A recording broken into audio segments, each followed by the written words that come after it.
Oluchi has a very healthy looking cattle on a livestock farm. Her livestock rarely fall sick, produce good meat, and are very fertile. Everyone asks her how she does it.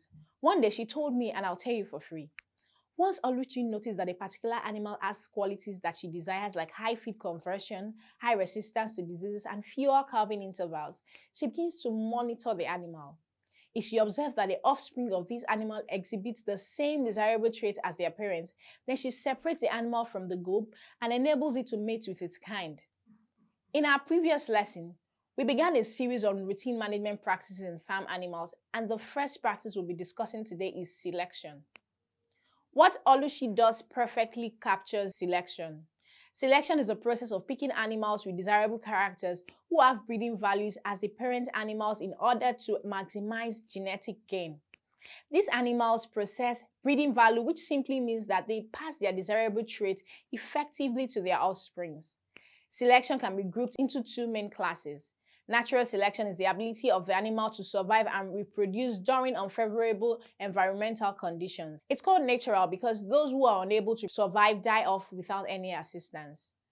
Artificial selection, on the other hand, is carried out by man. This is what Oluchi practices. She simply monitors the animals closely and selects the animals with the traits she desires before proceeding to mate the animal. Artificial selection has four classes: mass selection, progeny selection, family selection, and pedigree selection. A mass selection involves picking animals with desirable qualities from a large group of animals. A progeny selection, on the other hand, involves selecting animals based on the performance of their offspring. Remember I told you how Oluchi observed the transmission of traits from the parent animals to the offspring before selecting the animal. In family selection, the animals are selected based on the performance of their relatives, while pedigree selection selects animals based on the performance of their ancestors.